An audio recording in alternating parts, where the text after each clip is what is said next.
Welcome back to Let's Ascend, a channel where you get perspectives on rising up in your personal and professional life. My today's guest is a gentleman who's part of some of the blockbuster films in Hindi cinema. This guy started his career in Delhi as a music producer, producing jingles, and from there he rose on to become one of the most sought after music producer in Bollywood. I'm talking about Julius Packiam, who's done more than 50 films in Hindi cinema in a career that's been a little more than 10 years. If you've seen movies like Dhoom 3, New York, Kabul Express, Bajrangi Bhaijaan, Tiger Zinda Hai, Baghi, and many more blockbusters, Julius has done the background score of all those movies. Background music is the lifeline of films. The background music makes a horror movie scary. It makes an action film thrilling, and it makes a love scene even more dramatic. And Julius is the Salman Khan of background music.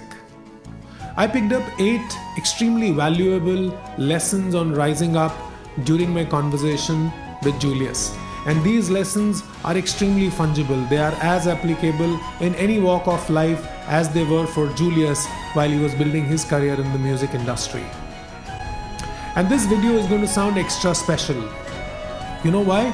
Because the background music of this video, yes, the music that you're hearing right now as I'm speaking, has been composed and created by the man himself, Julius. So let's welcome Julius. Thanks for having me, Vishal. I'm more than honored. I started working, you could say, or singing jingles at the age of 15. And this was way back in 1985. And from 1985 right up till 2009, I was working in Delhi as a music producer and I used to do jingles and score for television. And the kind of work I was getting in Delhi was sufficient, but it had it put plateau at a certain level.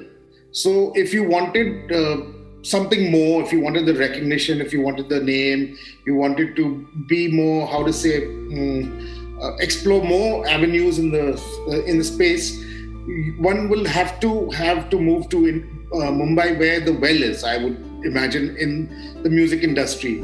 So I was very fortunate that a close classmate of mine was already in Bombay and he was making films here. And since he knew that I was into music and I had done music for his documentaries earlier, I'm referring to Kabir Khan, who's the director now. And when he was in Jamia doing his mass comm, I would do the music for his documentaries and whatever work he did subsequently after that, he would always use me to do his music. But once he shifted to Bombay, he never got a feature film. And the moment he did get one, I was the first one on his mind to score the film. So I was very lucky and I jumped at the offer and I came all the way from Delhi to Bombay and worked here and did the film and I went back. That was his first movie in 2006, which was Kabul Express. And I went back to Delhi because I had work in Delhi too. And my family was there. And then the second movie he did was in 2009, which was New York. Again, I'd come down to do the work. And then when I was working, this time I was more exposed to lots of musicians and bigger studios and stuff like that. And I was starstruck. I just didn't want to go back. I was like sold out. I didn't want to. The only purpose I had to go back was to get my family here. So that's exactly what I did. I went back to Delhi. I said, folks, we got to leave. I'm packing my bags and everything. I'll get a school and everything for my daughter and everything in Bombay. But we got to leave. I've seen great sights and treasures out here in Bombay in terms of professionally. So I said, let's leave. And then I came here and and ever since it's been quite a joyride. So how many movies have you already done, Julius, so far? I haven't counted, Vishal, but I would assume close to around 45, 50 movies I've done so far in a span of 11 years. Right. So any lessons that you picked up in terms of what enabled you to be so successful and do the number of movies that you've done so far? Be informed. Do your homework. I mean, you should be I knew all kinds of music from a very young age. I was exposed to all kinds of different genres of music and I learned the whole business pretty well, the understanding of making music. So, I was already kind of, confident, and I felt, comfortable in my zone. I mean, in the field that I wanted to do. Well, I'll be honest with you. The analogy is that too of a cricket match. Like the moment you get selected to the Indian team and you get that one offer that you get to play the first international you get to play or whatever, and you go there and you make best of it and you score immense runs, you hit sixes, the crowd, you woo the crowd, the audiences, the selectors, everybody. That's pretty much what happened with me when I did Kabul Express. The music was very well appreciated, and the producer Adi, as in Aditya Chopra, he found the music very good, and he kind of wanted to use me further again. So when I came down to do New York, I had come with my bag and baggage, not knowing what would be my next movie. And fortunately enough, Adi himself offered the next movie immediately, which was Dil Bole Hadipat, and asked Kabir, do you think Julius can handle a Punjabi kind of subject film? To which Kabir pipped in by saying, well, I think he's a black Punjabi. Black Punjabi, I mean, whatever that means. See, it goes without saying that you have to have talent. You have to have some X factor, a quality that people feel, well, this guy can do it for me. They have to have the confidence. So perhaps Kabir felt that because I had already done enough work with him earlier.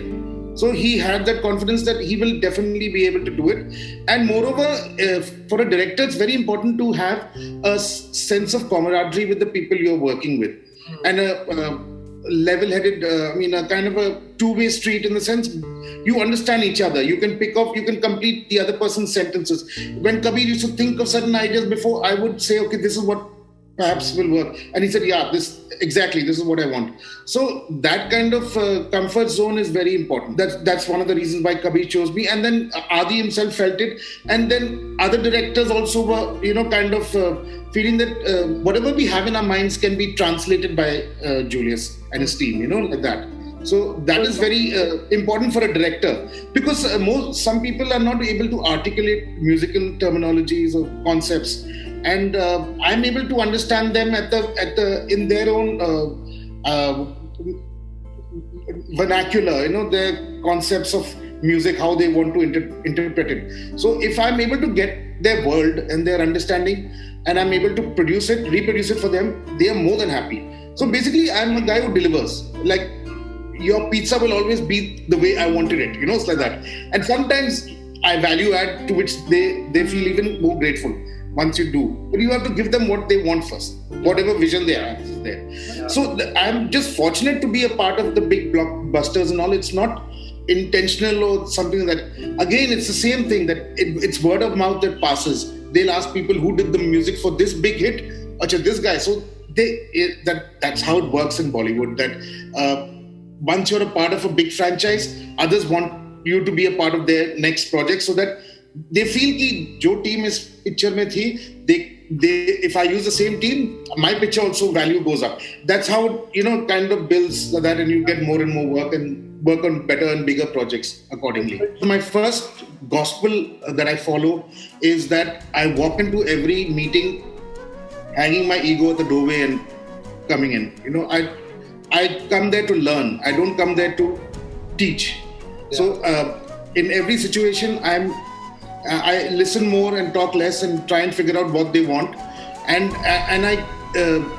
moreover, most of these people probably are younger, the directors and all that. So there is a tendency to feel that I have more experience and I know more.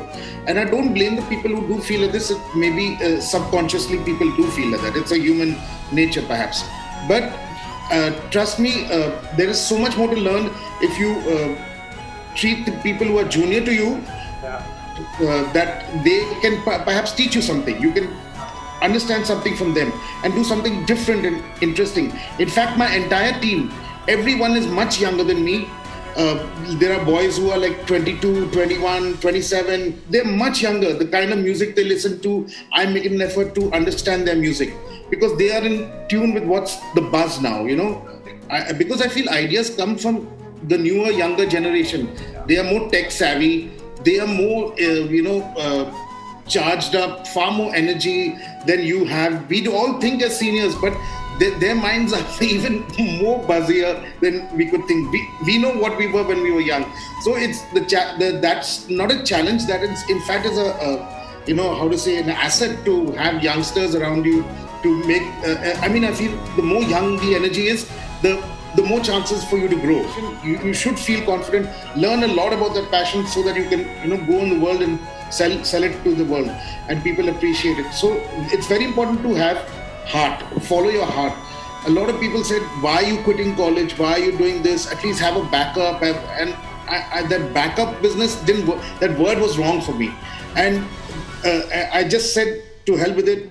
Whatever happens, happens, but I'm going to give my full effort. That is very important. And thankfully, because I loved the profession so much, I never felt the stress or the hard work or anything that I did. I was really putting in in hindsight, a lot of hours in my work to make things happen.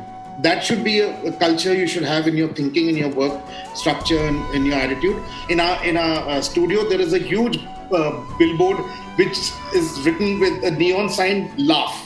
That's it. Just the amount of time we laugh, the work is just incidental. Yeah. We are just joking, having fun, and the work happens. It's happened, like somewhere in between, work happened.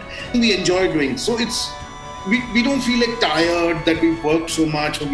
That's very important. The moment you start loving or the thing that you're doing and making your passion, you will never feel tired. You will never find it strenuous. Or there are going to be struggles. There are going to be downs and the troughs in your life. You'll have the highs, the crest, but also those troughs. Always remember that the troughs are better for you than the crests. That is very important. The tough times are the times that will really, really, you have to smile in the face of adversity and say thank you, and I'll take up this challenge. And you're better. कहते हैं ना, करेला ज़्यादा मतलब फायदेमंद होता है than pastry. It's bitter, it's horrible, but it's much better for you. The tough times is what really shaped me. Trust me, they were really tough times, down and out, financially, everything. But you have to stay focused. You have to have that point ki matlab nahi, doesn't matter. This is good for me. I'll only come out a better person. So again, it's just the regular cliches that I'm speaking out, but these actually did work for me. That's why I have to underline it further. It resonates fully with me. This whole thing about every adversity forces you to make some big bold choices that you were always thinking about, and those big bold choices could be transformational for rest of your life, right? Which you would not take agar sab kuch theek chal raha hai, then you would say yaar kyun, why should I do it, everything is working fine. You had that conviction, right? You have to take those risks and have that conviction, and then you have to. Yeah, in fact, दिमाग में मन बना रखा था कि in Bombay, if it comes to worse, I will beg in Bombay, but I won't come back to Delhi. It was like that for me. That I'm going to go there, but I'm going to make it happen, and no matter what. That kind of conviction and all those kind of strengths, it's very important to have it.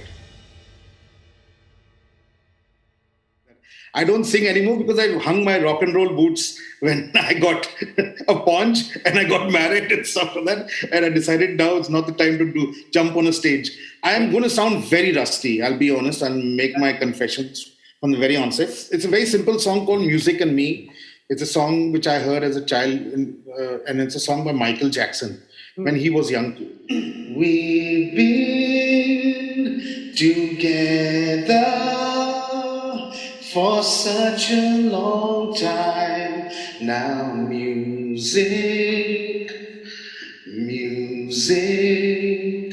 and me.